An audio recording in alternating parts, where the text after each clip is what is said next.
ఈ వాక్యాన్ని ధ్యానం చేద్దామండి. కీర్తనల గ్రంథము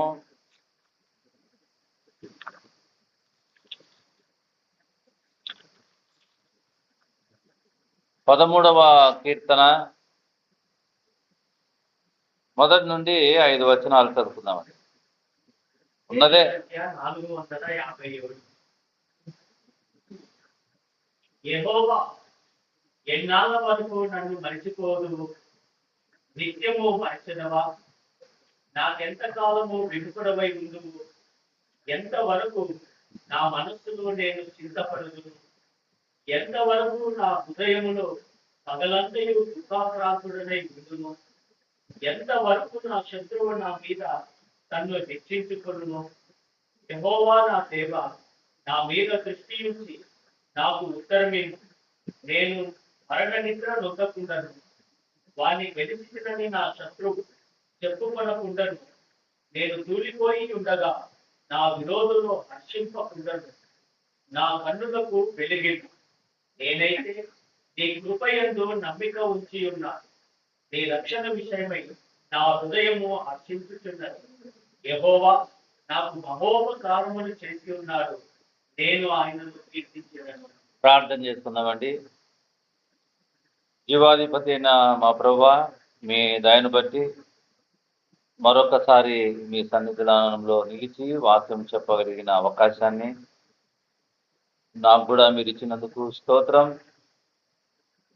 స్థానిక సంఘానికి క్షేమం అనుగ్రహించమని, సంఘానికి అధిపతివి, సంఘానికి శిరస్సు అయిన ప్రభువా, మిమ్మల్ని బ్రతిమాలుకుంటూ ఉన్నాం. మా ఒకందరికీ మంచి ప్రవర్తన, మీ వాక్యమనుసారమైన ప్రవర్తన దయచేయమని మా ప్రభు అయిన యేసుక్రీస్తు నామమున ప్రార్థన చేసుకొని బ్రతిమాలి ధ్యానం చేసుకుంటూ ఉన్నాం తండ్రి, ఆమేన్.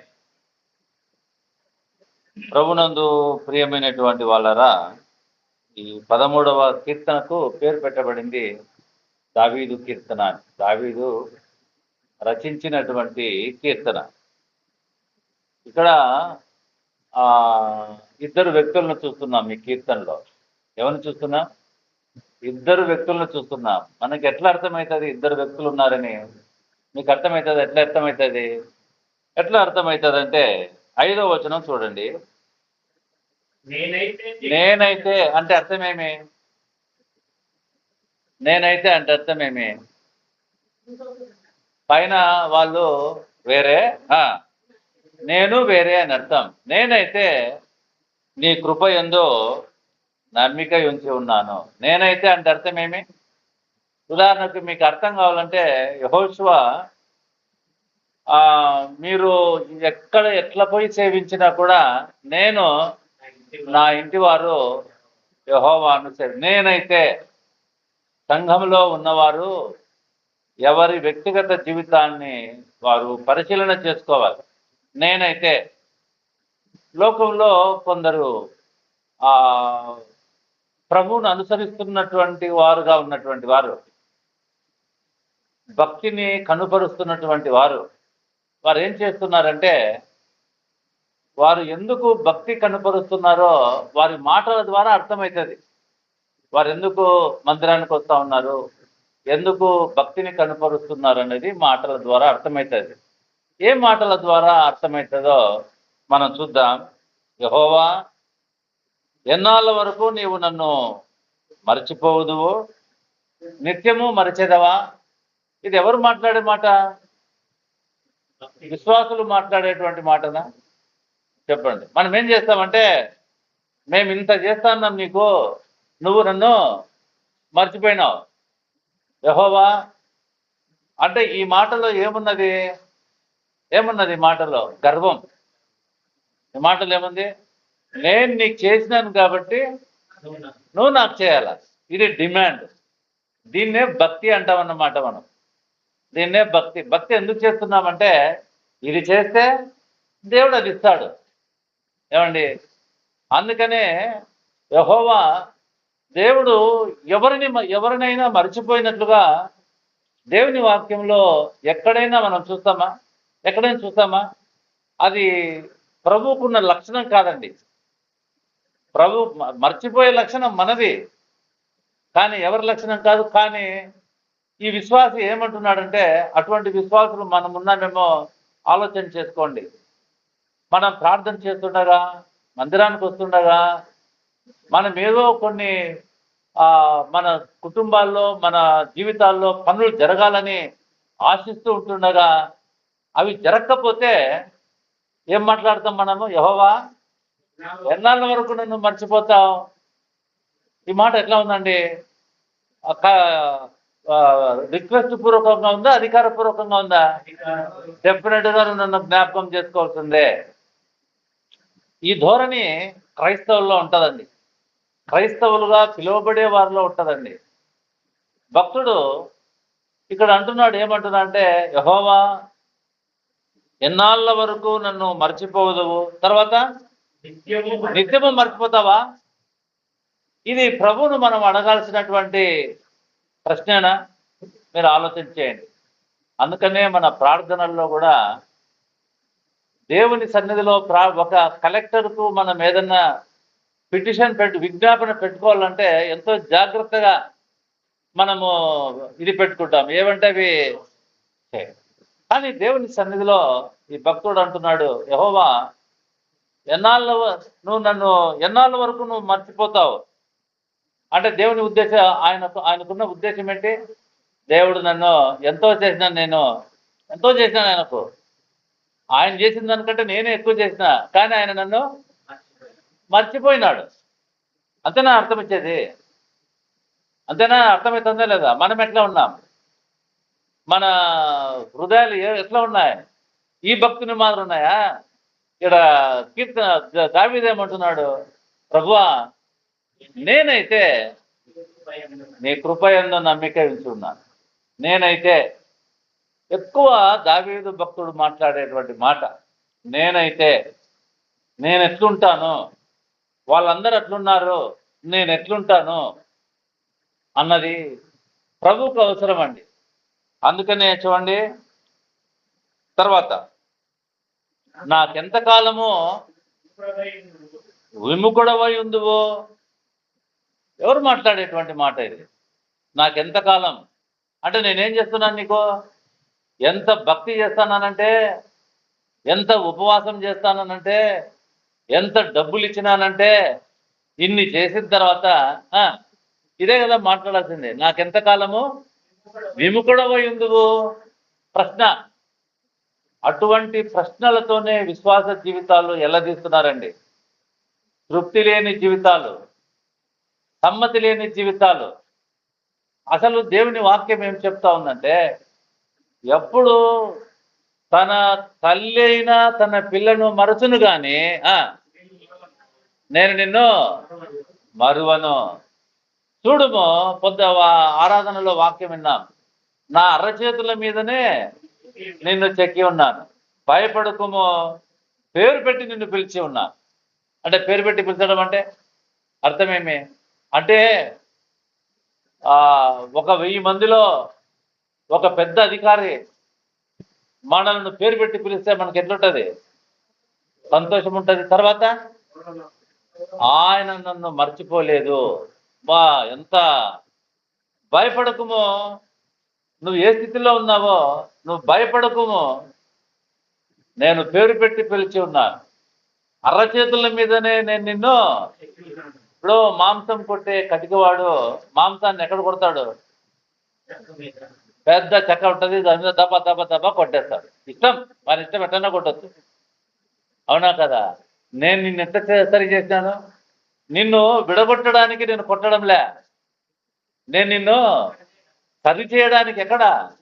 అరచేతుల మీద. ఒక పిండి ఒకటి పిల్లల్లో దాన్ని ఏమంటారు, బొమ్మలు చేసేది, అది బట్టి ఉంటుంది చూడు, అది క్లే, దాన్ని చేతుల్లో పెట్టుకొని బొమ్మలు ఎట్లా చేస్తారు? చేతుల్లో చేస్తారు అన్నమాట. ఎందుకంటే దాన్ని గట్టిగా చేస్తే అదేమవుతుంది? బొమ్మగా కూరదు అది. అంత సున్నితంగా మనలను ఆయన మర్చిపోయే స్వభావం ఉంది ఆయనకు. ఆయన మర్చిపోడు. ఆయన మర్చిపోడు. నీవు అడుగుతున్నావు ఆయనను, నీవేం చేయాలంటే, ఉదాహరణకు ఇద్దరు భక్తులను చూస్తున్నాం మనం. ఎక్కడ అంటే 73వ కీర్తనలో. ఒక భక్తుని పేరు ఆసాపు. ఏమండి? ఒక భక్తుడు ఆసాపు. ఆయన ఏం చెప్తున్నాడంటే, ప్రభువా నేను నిన్ను నమ్ముకొని ఉండుట వ్యర్థము అని చెప్తా ఉన్నాడు. నేను నిన్ను నమ్ముకొని ఉండటం, టైం ఉండి ఆ కీర్తనంతో చదివితే బాగుంటుంది. ఏమండి?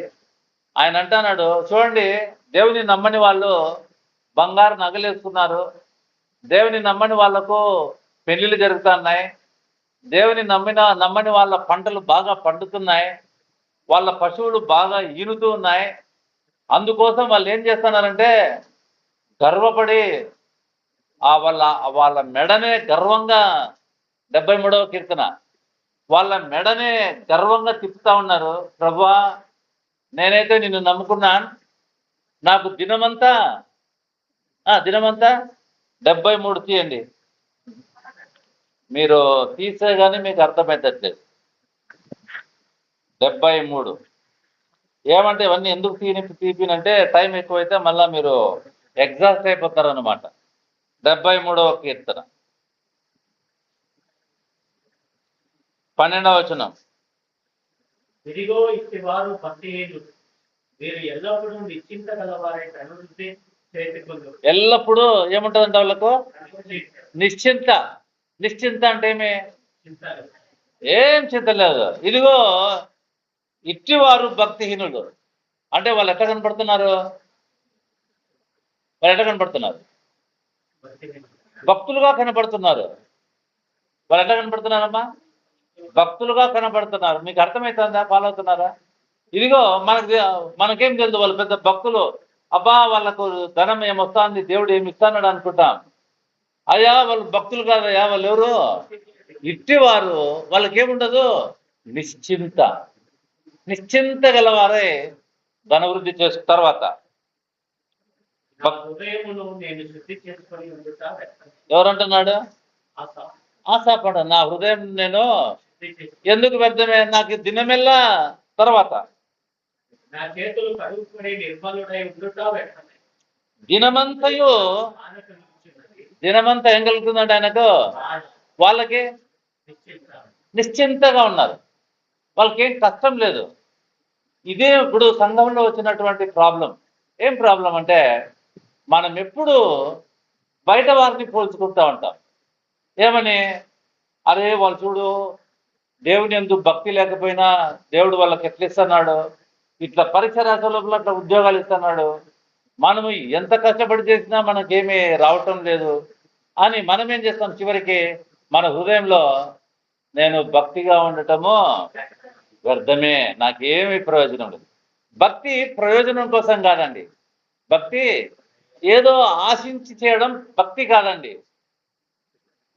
కాబట్టి పిల్లరా, ఆసాపు ఏమంటున్నాడంటే నా చేతులు కడుక్కొని నిర్మలుడనై ఉండుట వ్యర్థమే, దినమంతయు నాకు బాధ కలుగుతున్నది, ప్రతి ఉదయమున నాకు శిక్ష వచ్చుతున్నది. ప్రతి ఉదయాన ఏనా దేంతో చేస్తున్నా అంట? శిక్షతో ప్రారంభం చేస్తున్నా అంట. దేంతో ప్రారంభం చేస్తున్నా అంట? అయినా పొద్దున్న లేచనే శిక్ష. వాళ్ళకు మనకు చాలా పాఠం ఉంది. మీరు త్వరగా ఆన్సర్ చేస్తే త్వరగా మనం ముందుకు పోతాం. ఏమండి? కాబట్టి ప్రతి ఉదయం నాకు శిక్ష వస్తూ ఉన్నది. ఇది ఆసాపు యొక్క ఆవేదన. అయితే అదే ఆసాపు ఎందుకు ఆ వేదన వచ్చింది? ఆసాపుకు ఎందుకు ఆ వేదన వచ్చిందంటే చూడండి, ఆ 73వ కీర్తన 16వ వచనం. అయినను దీనిని తెలుసుకొనవలెనని ఆలోచించినప్పుడు నేను దేవుని పరిశుద్ధ స్థలములోనికి పోయి వారి అంతమును చూసి ధ్యానించు వరకు ఆ సంగతి నాకు ఆయాసకరముగా ఉండేది. ఇంతవరకు ఆయన ఎక్కడికి పోలే? దేవుని ఆలయానికి పోలే, దేవుని మందిరానికి పోలే. కాబట్టి ఆయనకి ఏమన్నాయి? ఇవన్నీ ఆలోచన వచ్చి ఈయన ఏం చేస్తున్నాడు? అసలు ఏంది ఇది? ఎంత భక్తిగా ఉన్న నాకెందుకు ఈ కష్టం, ఆ భక్తి లేని వాళ్ళకి ఎందుకు అంత నిశ్చింత, అసలు ఏంది ఇదని దేవుని మందిరానికి వచ్చినాడు. అంటే మీరు పొరపాటు పడకండి. దేవుని మందిరం అంటే ఏంటంటే ఈ బిల్డింగ్ కాదు. దేవుని మందిరం అంటే ఈ బిల్డింగ్ కాదు.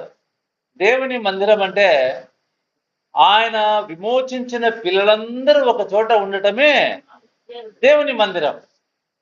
దేవుని మందిరం. అందుకనే ఆ దావీదు ఏమంటున్నా అంటే, నేనైతే దేవుని మందిరంలో పచ్చని ఒలీవ చెట్టు వలె ఉన్నాను. ఎక్కడ రాయబడింది?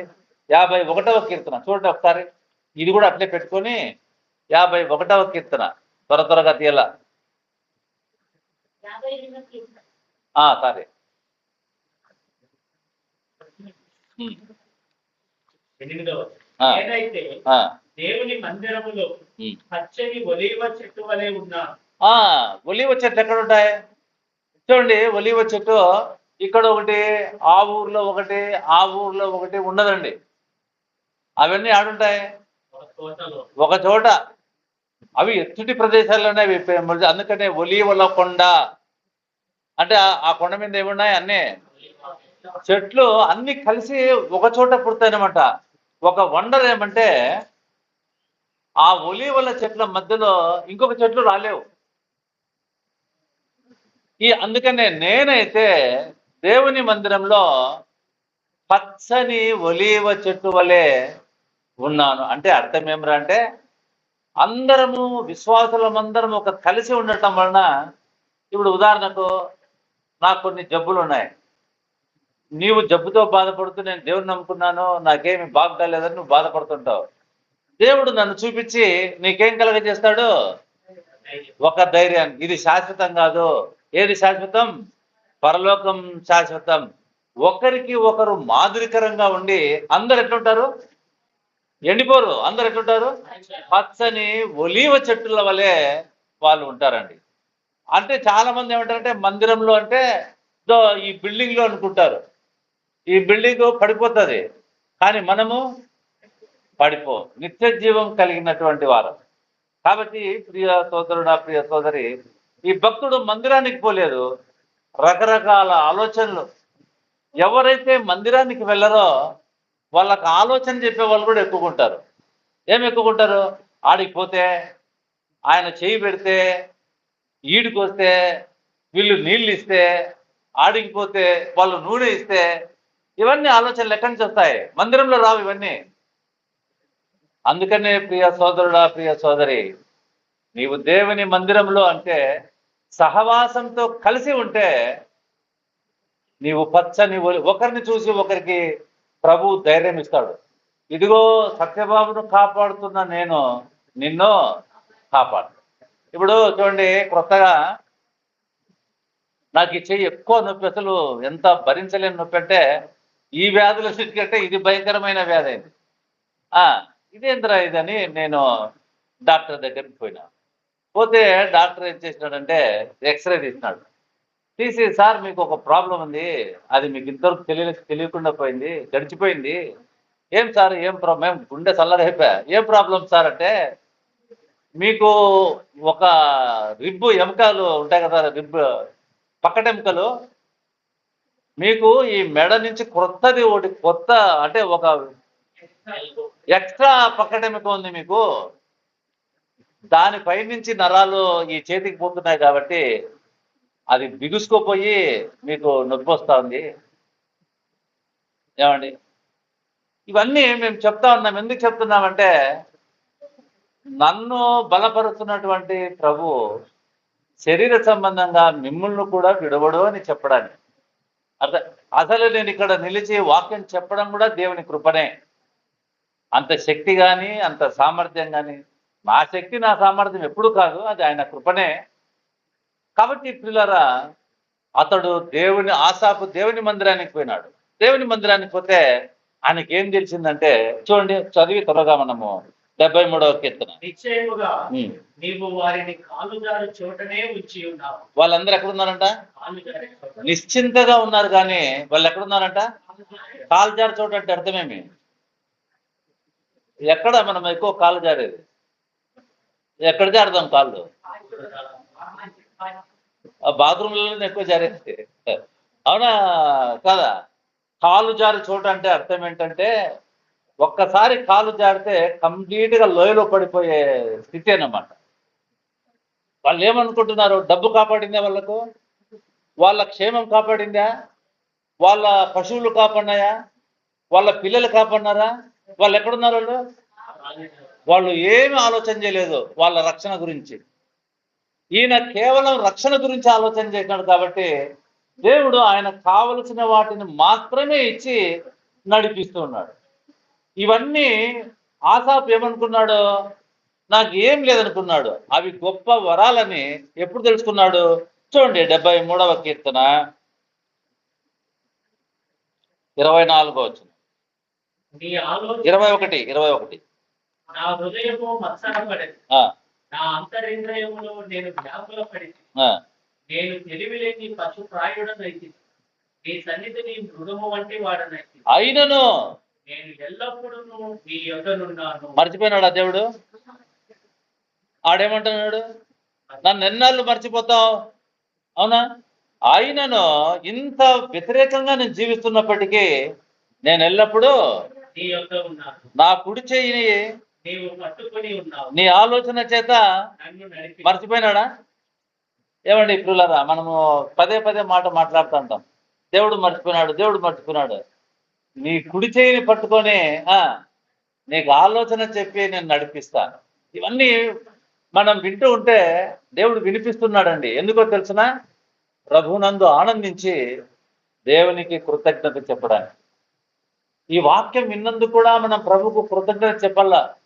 ప్రభువా నన్ను బ్రతికించి నీ స్వభావాన్ని మాకు తెలియజేసిన ప్రభు అని మనం ప్రభుకు కృతజ్ఞత చెల్లించాలి. తర్వాత అయినను నేను ఎల్లప్పుడూ నీ యొద్దనున్నాను. నా కుడి చేయి పట్టుకొని ఉన్నావు. నీ ఆలోచన చేత నన్ను నడిపించదవు. తరువాత మహిమలో నీవు నన్ను చేర్చుకొని. విడిచిపెడతాడా? మళ్ళా ఈ లోకం విడిచిపెట్టిన తర్వాత మహిమలో చేర్చుకుంటున్నాడు ప్రభు పరలోకంలో. అవునా కదా? మర్చిపోతున్నాడమ్మా?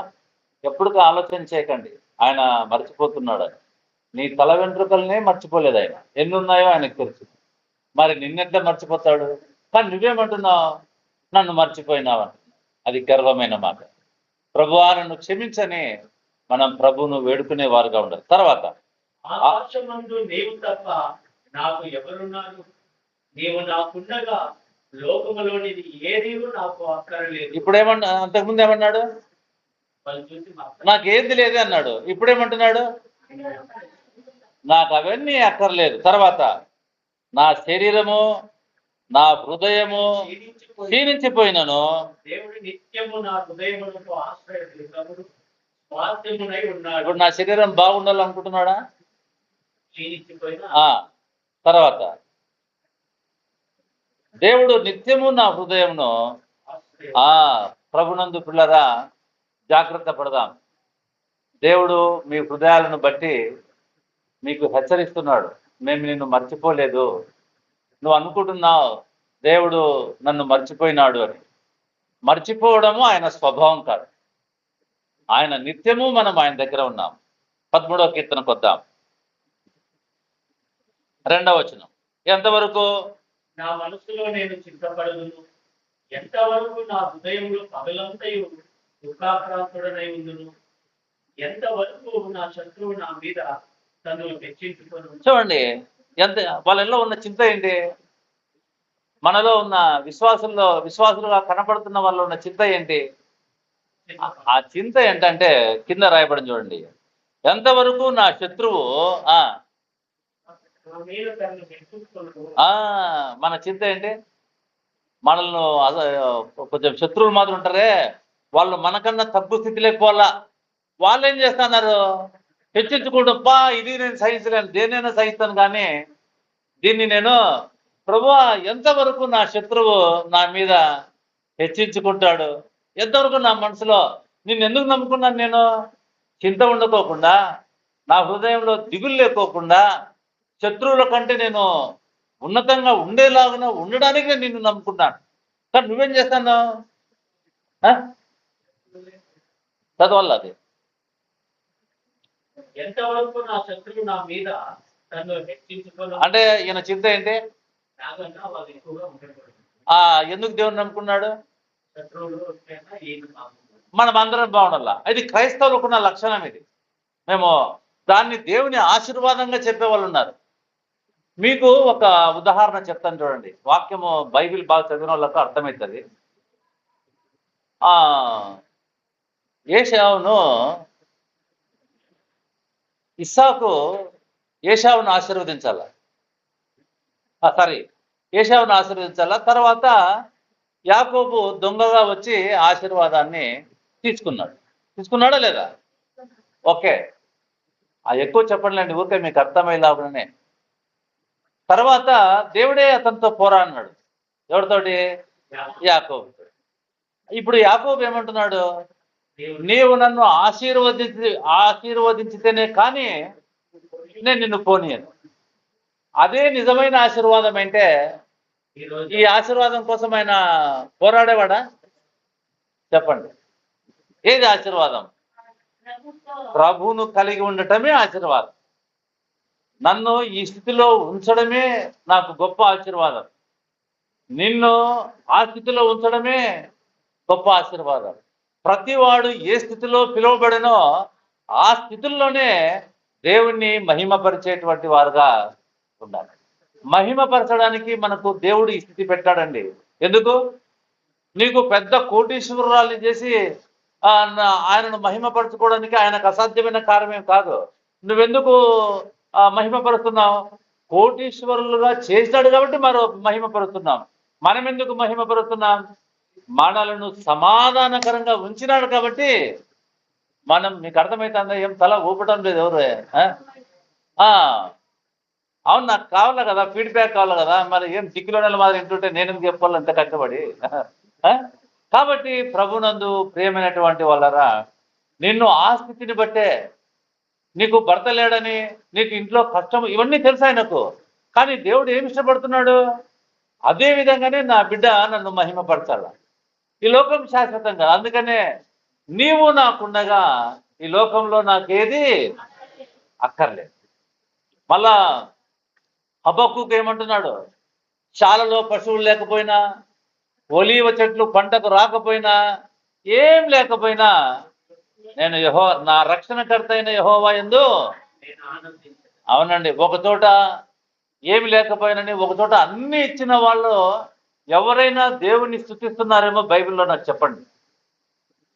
బైబిల్ గ్రంథంలో ఏ భక్తుడైనా ప్రభువా నాకు అబ్రహాం ఉన్నాడు, అబ్రహాం ఎప్పుడైనా నాకు సర్వ సమృద్ధి ఇచ్చిన బైబిల్లోనే ధనవంతుడని రాసినారు. ఎవరిని? కానీ అబ్రహాం నాకు ఇచ్చిన ధనాన్ని బట్టి నీకు స్తోత్రం అన్నాడా? చెప్పండి. ప్రియ సోదరుడా, ప్రియ సోదరి, ఈ ఉదయకాలం నీకేదైనా కష్టం ఉందా? ఆ కష్టంతోనే ప్రభువును మహిమపరచడం నేర్చుకుందాం. అందుకోసమే దేవుడు ఈ మాటలు మనకు అందిస్తూ ఉన్నాడు. ఆయన మనలను మార్చడానికి నిమిషం పట్టదు. సృష్టిని కలుగునుగాక అంటేనే కలిగించినటువంటి దేవుడు. కాబట్టి పిల్లరా, మనమందరం మందిరానికి ఎందుకు వస్తున్నామంటే, జనరల్గా చెప్తా, నేను ఎందుకు మందిరానికి వస్తానంటే, అట్లా రాలేదులేండి, మీకు అర్థం కాదని చెప్తున్నాను. ఈ మందిరానికి వస్తే నాకు దేవుడు రోగం బాగు చేస్తాడని. అర్థమవుతుందే? కాదండి, అందుకోసం కాదు. ఈ మందిరానికి వస్తే దేవుణ్ణి నేను ఎట్లా మహిమపరచాలా? ఆయన సర్వశక్తి కలిగినటువంటి దేవుడు. ఎంతకాలము నా శత్రువు నా మీద ఉల్లసిస్తాడో, నీకున్న బాధ అదే. నీకున్న బాధ ప్రభు నేను నమ్ముకొని మందిరానికి పోతాను. మా పక్కింటి వాళ్ళు అందరూ అమెరికాకు పోతున్నారు. మా పక్కింటి వాళ్ళు అంతా, నా పిల్లలు చూస్తే చదువే రాకోకుండా ఉన్నారు. చదువు రాని పిల్లలను బట్టి దిగులు చెందకండి. వాళ్ళను కూడా దేవుని జ్ఞానంతో నింపేవాడు ఆయన. అర్థమవుతుందా? కాబట్టి లోకంలోనికి ప్రతి వస్తువు కావాలా. అంతా చదువుకున్న వాళ్ళు అయితే ఇంకా ఎవరండి? ఎవరు ముఖ్యం? పెద్ద పెద్ద చదువుకున్న వాళ్ళ, చిన్న చిన్న పనులు చేసేవాళ్ళ? వాళ్ళు లేకపోతే ఆ పెద్దోళ్ళు ఎంత పెద్ద చదివినా ప్రయోజనం. నిన్ను ఏ స్థితిలో పెట్టాడో ఈ స్థితి మనకు తెలియకోకుండానే చాలా మంది ఆత్మహత్యలు చేసుకుండేది. అయ్యో నాది అయిపోయింది. ప్రభువు నమ్మదగినవాడు, ఆయన నమ్మదగినవాడు కాబట్టే ఇవి ఏమీ లేవు. ఎవరి దగ్గర? దావీదు దగ్గర. ఆయన ఎవరు? పేరుకు రాజే గాని ఆయనకు సొంత ఆస్తి ఏం లేదండి. అర్థమవుతుందా? పేరుకు రాజే గాని ఆయనకు ప్రాణభయం ఉందండి. ఆయన అంటున్నాడు, నేనైతే ప్రభువా వాళ్ళది వద్దు నాయనా, నేనైతే నీ కృప ఆ నీ కృప యందు నమ్మిక ఉంచుతున్నాను. అంటే కృప అంటే అర్థం ఏంటి? కృప అంటే అంటారు అర్హత లేని వారికి అర్హత దయచేయడం. అర్హత లేని వారికి అర్హత దయచేయడం. దేవుని సన్నిధిలోనికి రావడానికి మనకు అర్హత లేదండి. అది గొప్ప అర్హత ఇచ్చినందుకు ప్రభువా నాకు చాలు. ఆ వాళ్ళందరూ ఎన్నాళ్ళ వరకు మమ్మల్ని ఇట్టే పెడతావు? సరే 13వ కీర్తన. యెహోవా నా దేవా, నా మీద దృష్టి ఉంచి నాకు ఉత్తరమేమి. నేను మరణ నిద్ర నొందకుండను, వాణ్ణి గెలుచుకున్నని నా శత్రువు చెప్పుకొనకుండను. నేను కూలిపోయి ఉండగా నా విరోధులు హర్షింపకుండను, నా కన్నులకు వెలిగింపు. ఈయన బాధ అంతా ఏంది? శత్రువు శత్రువు శత్రువు. ఈయన బాధ అంతా అదే. చూడండి, యెహోవా మళ్ళా ఏమంటున్నాడు? యెహోవా నా దేవా, నా మీద దృష్టి ఉంచి ప్రభువా నీ చిత్తానుసారంగా నాకు జవాబు దయచేయి అనటంలే. ఏమంటున్నాడు? అధికారకంగా మన ప్రార్థనలు ఎట్లున్నాయండి? తర్వాత నేను మరణ నిద్ర నొందకుండను, వాడిని గెలిచినని నా శత్రువు చెప్పుకొనకుండను. నేను తూలిపోయి ఉండగా నా విరోధులు నా కన్నులకు వెలుగిమ్మంటే అర్థమేమే? నాకు ముందుగానే ఇవన్నీ తెలియజేయి, నాకు ముందుగానే ఇవన్నీ తెలియజేయి, అప్పుడు నేను నీ యందు ధైర్యంగా ఉంటా.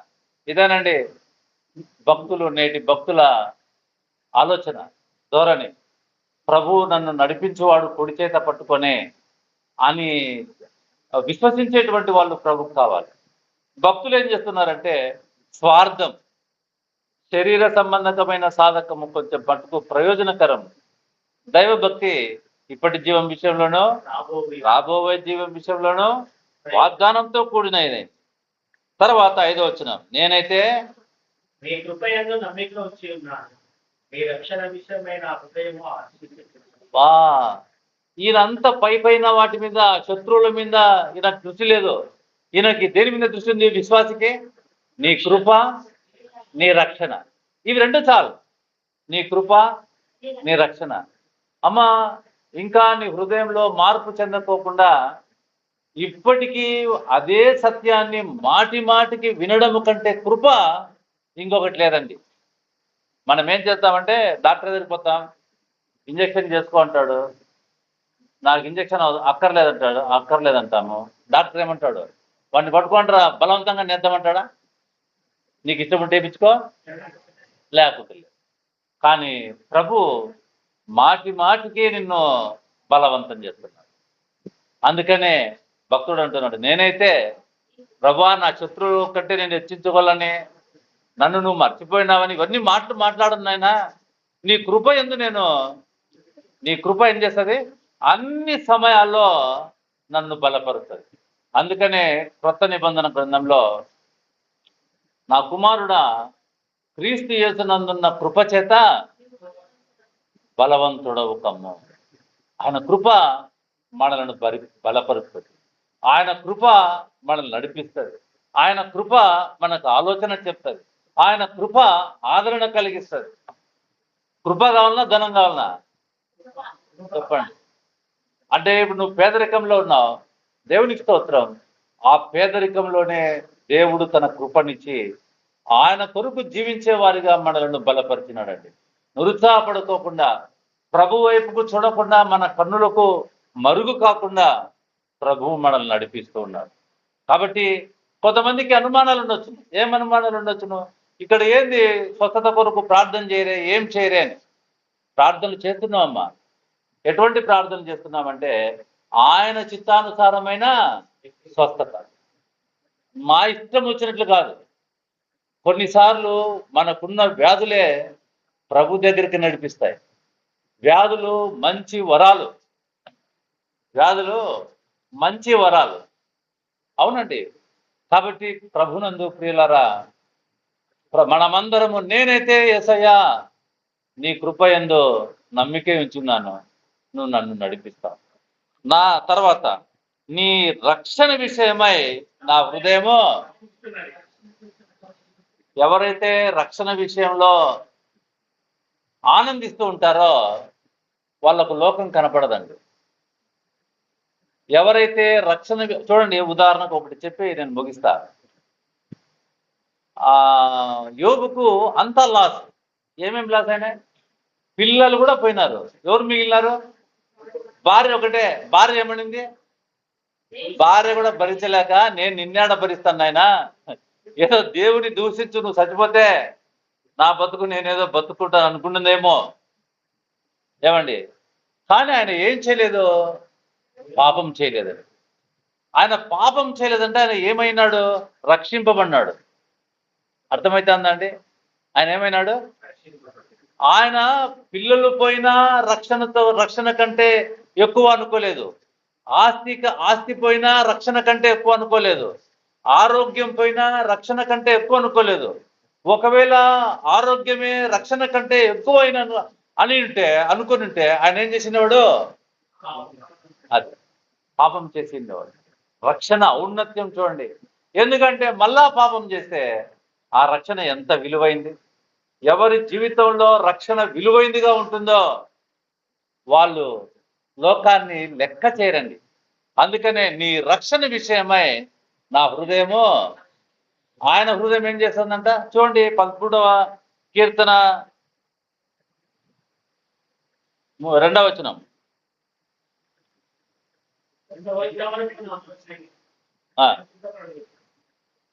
చదవాలా?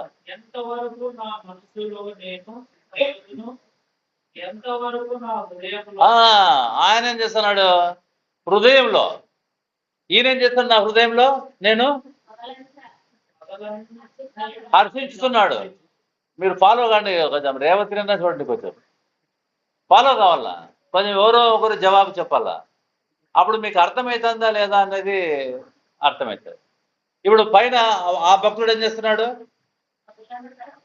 నేను దుఃఖపడుతున్నాను అంటున్నాడు. ఈ భక్తుడు ఏమంటున్నాడు? రక్షణ విషయమై నేను హర్షిస్తున్నాను. నీలో ఆనందం లేదా?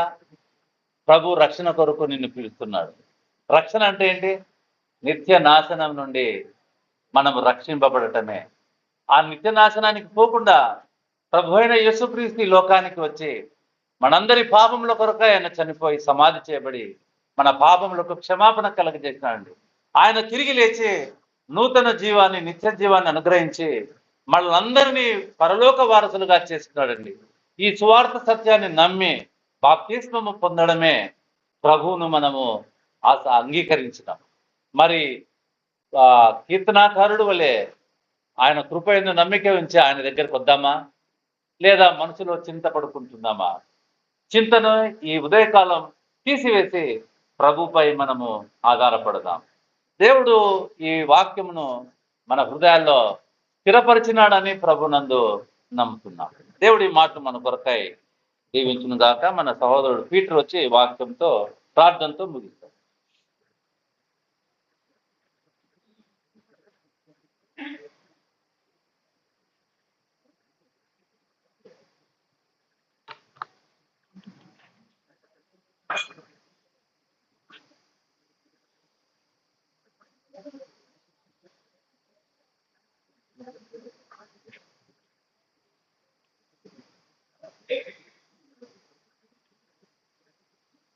మంచిది ప్రియులరా, చాలా చక్కటి వాక్య సందేశం మనం విని ఉన్నాం.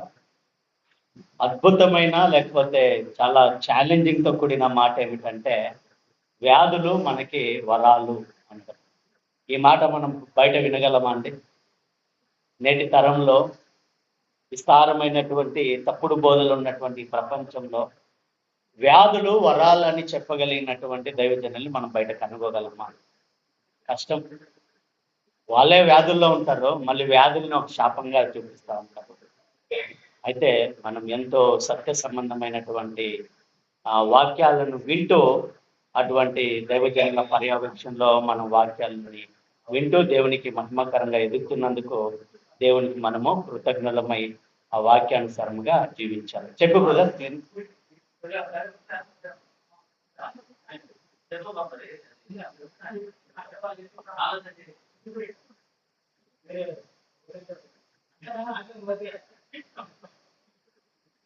సాయంత్రమా సాయంత్రమా స్తుతి కొడుక గృహంలో మంచిది పిల్లరా, ఈరోజు సాయంత్రము సహోదరుడు కాలేబు వారి గృహములో దేవుడు వారి కుటుంబంలో చేసిన మేలును బట్టి వాళ్ళు స్తుతి కొడుక ఆపరేషన్ బట్టి కృతజ్ఞతగా వాళ్ళు స్తుతి కొడుక ఏర్పాటు చేయాలని చాలా రోజులుగా అనుకుంటా ఉన్నారు. నేటికి అది నిర్ణయింపబడింది. కాబట్టి ఈరోజు సాయంత్రం 6:30 మనకు సహోదరుడు కాలేబ్ గారి గృహంలో అందరూ చేరి రావాలని ప్రభు పేరిట మనం చేస్తున్నాం. మంచి పిల్లరా, మనము ప్రార్థన చేసుకొని కూడి కనిపించు.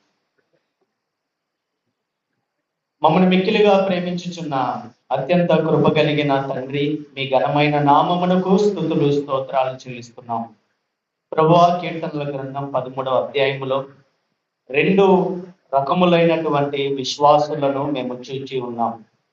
నా ప్రభువా, ఒకరైతే భక్తులుగా కనబడుతున్నారే కానీ మిమ్మల్ని ప్రశ్నించేవారు గాను, అహంకారమును వ్యక్తపరిచేవారు గాను, ఎల్లప్పుడూ లోక సంబంధమైన వాటి మీద మనసు పెట్టుకొని వారి శత్రువుల మీద విజయము పొందాలన్నటువంటి భావన కలిగినటువంటి వారిని మేము చూస్తూ ఉన్నాం.